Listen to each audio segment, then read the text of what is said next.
Good morning, everybody, honored guests, to the audience here and everybody watching at home. Good morning, and I'd just like to say, on behalf of myself and Africa Uncensored, we are deeply honored to have been invited to the launch of the Crime Journalists Association of Kenya launch today. It's really been an interesting journey to watch your development until this stage.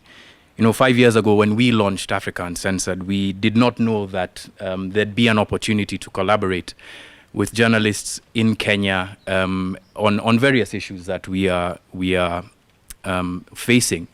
And so it's really a deep honor and a deep pleasure to be here at the launch of a very important organization. So I just have one or two remarks that I'd like to make. And the first is to the journalists in the organization, who I think have recognized that the scoop, as we have known it, is dying. We are no longer part of that cohort of journalists who depended on being first with the news to take it out to the public. Many times the public itself will be first with the news. So what is our responsibility as journalists? It's to provide more deep, more insightful, more analytical and more incisive journalism. And that can only come through collaboration. It's really important that the Crime Journalists Association of Kenya is an organization started by journalists and not owners, so that movement to collaborate across newsrooms, to collaborate with independents such as myself, can come from the journalists who know what's happening on the ground, who are interested in being able to provide accurate, incisive, informative information to the public. And that if that push comes from the ground, you know that in a couple of years, then this will become the mainstream way of reporting. I think the second thing, excuse me, the second thing that I'd like to talk about is skill sets. I'm glad to see that the Crime Journalists Association of Kenya is going to be focusing on research and being able to better the skills of the people within its organization, as well as other journalists who might be interested. The crime journalist of the past is not the one of today. You need to learn all sorts of different skill sets to be able to survive, to thrive, and to have your content move and reach where it's supposed to with the public. Taking an example of some of the reporting that's been done around crimes that were perpetrated in Cameroon. That investigation happened hundreds of miles away in newsrooms and with people who collaborated and used skill sets from places that weren't traditionally journalistic, but are now becoming mainstream tools for investigation of crime specifically. For instance, open source investigative techniques, network analysis. These are things that are, very well known to people within the DCI, but these are skill sets that weren't in the newsroom and must become part of the newsroom skill set if we're going to be able to be that global standard setter as Kenyan journalists have been and continue to be. While we are here, I think it's important to acknowledge the fact that in as much as Kenya has on its statute books laws on access to information, this is one of the challenges that you will face. It is a challenge that I faced, and I think a lot of journalists across the country have faced. It might be on our statute books, but the practice of being able to get proper access to information, public information specifically, is something that we're very far from achieving. I'm very glad that one of our honored guests here is the Cabinet Secretary for ICT, so that this message can be taken to the halls in government.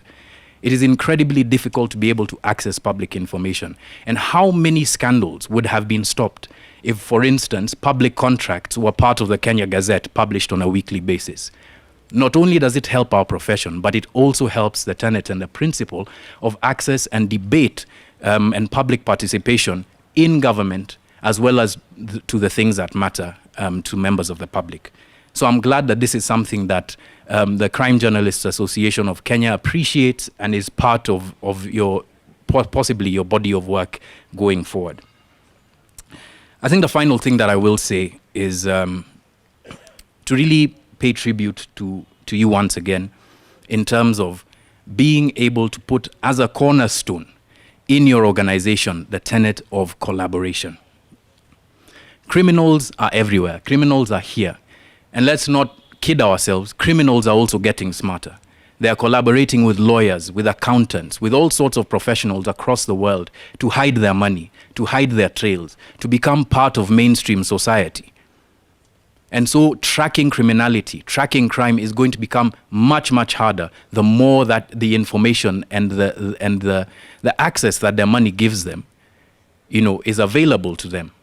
So collaborative, investigative, and in-depth journalism, as proposed by the formation of the Crime Journalists Association of Kenya, is more important today than it has ever been. It is so important that we collaborate and share skill sets, share knowledge, and be able to really push the envelope in terms of our reporting, that I cannot overstate it.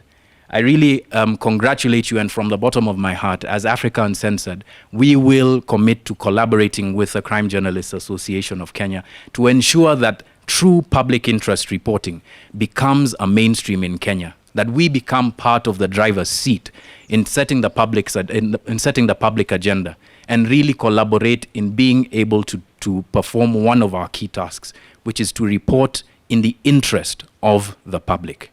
With that, I'd like to say thank you very much, and thank you very much for inviting me.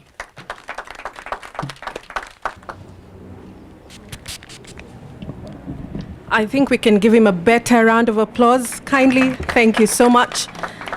Many thanks, IMLU Director, Mr. Peter Kiambu. And indeed, the three things that we stand for as CJAC is courage, truth, and justice. He's mentioned about the mental health awareness, and we had our very first of its very own in the month of February. We met as CJAC members, and it's open to every journalist in this country. We are very, very passionate about coming together and ensuring that journalists in this country get mental health. They come together with, counselors from different organizations. We had counselors from NACADA, many thanks for that. And we also actually had counselors from IBLU. And we were able to just really talk and, allow journalists to express themselves in a way that they haven't been able to do so before. So yes, Mr. Kiambu, we will continue to have these kind of discussions as CJAC, and it's open to every journalist out there. At this point in time, I'm going to kindly ask the Executive Director of Amnesty International, Mr. Irungu Houghton, to come and give us his remarks. Let's appreciate him as he comes.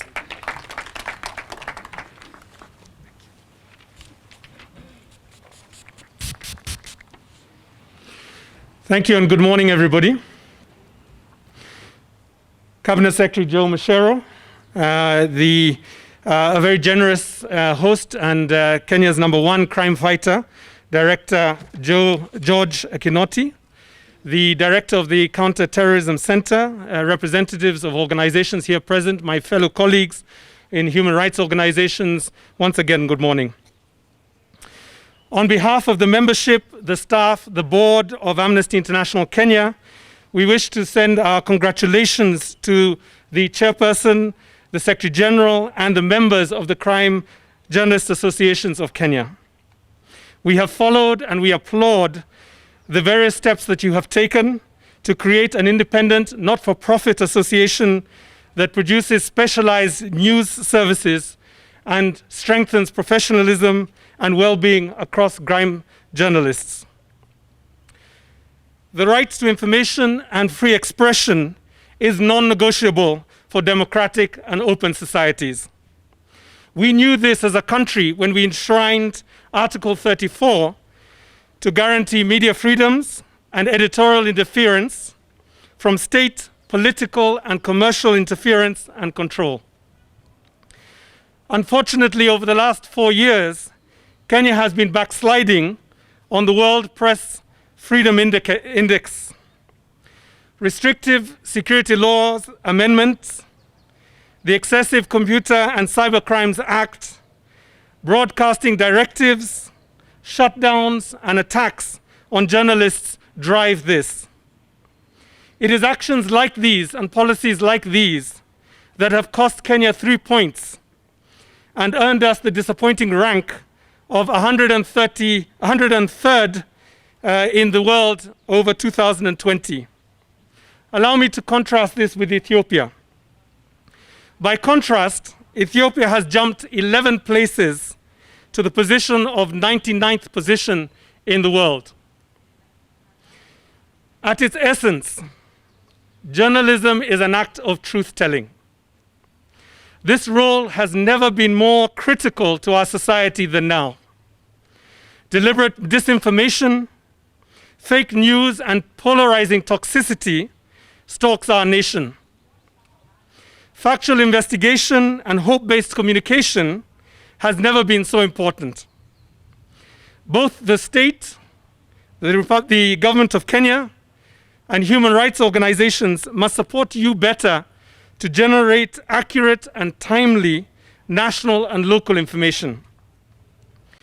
Both ourselves as human rights organizations and the national government and our law enforcement agencies can do better to keep you politically and financially independent. We must also protect you more effectively. This morning, I read the narrative and the article by Dominic Wabala. 23 years of professionalism is not something that you can take lightly. If you think, yeah, I think that one deserves a clap. And particularly given that he looks so young. Huh? 23 years ago, Dominic was brutalized in Karura Forest, standing up for the truth and to ensure that the efforts of Wangari Maathai to protect Karura Forest with students across this republic would find their way into the press. Now, yesterday we celebrated I think it was Wildlife Day and Wangari Maathai Day. And it is difficult to imagine that a Nobel laureate that we all look up to now was once able to be brutalized by militia, supported by the General Service Unit. Now, that era is very much in our past, and we must keep it there. And I think the way that we do this, essentially, is to ensure that all journalists, not just crime journalists, but all journalists are protected while they carry on the duty of informing the nation. So maybe I can use the opportunity, I'm known to be a bit cheeky when I have a microphone, to request the ICT Minister and our #1 crime fighter, Director of Criminal Investigations, to accelerate all the investigations and lead to the convictions in all cases where journalists have been intimidated, they have been assaulted, and arbitrarily arrested by our law enforcement agencies. Let me just hear whether that landed. Would you like that to happen? Okay, so a round of applause then.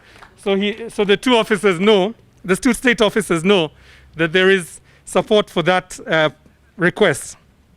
Let me end by saying, it often takes more courage to tell an inconvenient truth than to remain silent and safe. But this is the simple line between a society that believes its own lies and a society that openly debates itself in the pursuit of the truth. The Criminal Journalists Association of Kenya, CJAC, is critical to determining what kind of a society we will be. The Amnesty family wishes you the courage to be bold, the honesty to be truthful, and the inspiration to raise a national dream that our future can always be brighter than our past. We in Amnesty will walk with you if you choose this path. I thank you very much for the opportunity of being able to speak with you this morning, and I wish you 23 years of leadership as an association. Thank you very much.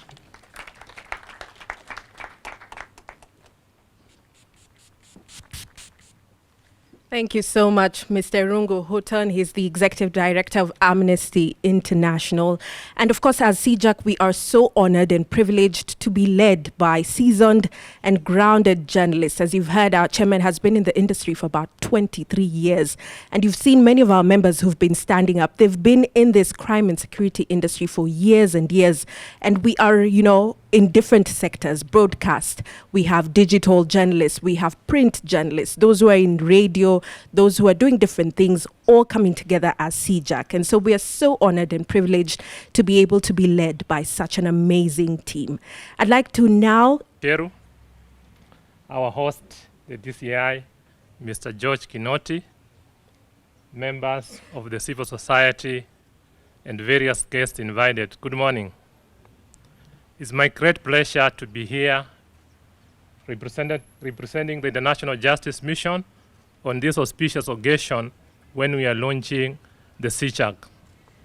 I must say that I've met with CJAC and its officials, and I just love the mission that they have. because the aspect of free press together with accountability has to go hand in hand. In a society where we are quick to get news, where fake news is very prevalent, it's very important for the journalists to go that extra mile. And journalists play a critical role, not only of informing us, not only of educating us, but we have a critical responsibility of shaping the morals of our society. We realize that the narrative that is always played from the news is what the society consumes. And so the critical question is, how do we do that in a way that will enhance accountability? You have a critical role to ensure that you are highlighting the ills of the society. Issues of human rights is also a very critical one, because we as IJM, we have been the service of representing people who have fallen victims of various excesses, including police excesses. And so journalism comes in with a critical responsibility to highlight those particular issues so that the people who are criminals, and they may have different uniform, they may have different clothing, but all the same they're criminals, so that justice can be done. And so we are really happy to know that we can be associated with CJAC in highlighting issues that befell our country, so that we can all work toward making a community where there is no crime, or where there is reduction in crime, a community where there's freedom, a community where we can be happy of, because justice actually prevails. So as we do that, one of the other things that I also want to caution you is that you have got immense powers. You have got the power of the pen. Many times when you give out that information as the public, we just consume it even without having to ask. My caution and my encouragement to you is that let's do it objectively. Let's go deeper, because nowadays we are in a society where we want to get things very quickly. We want to get news within just few letters, 40 words. We are done with the news. But that can have a greater impact on our human rights. So before even we publish those cases, before you highlight those cases, ask yourself, is this upholding the rights of the citizen? Secondly, is it in public good that this thing has to be aired? So when we do that, and of course upholding your professional ethics, I'm sure that you will be a partner in creating a society where we can all be proud of. As International Justice Mission, we are happy to be associated with you, as I said earlier, and we look forward to supporting you whichever way we can. Thank you so much.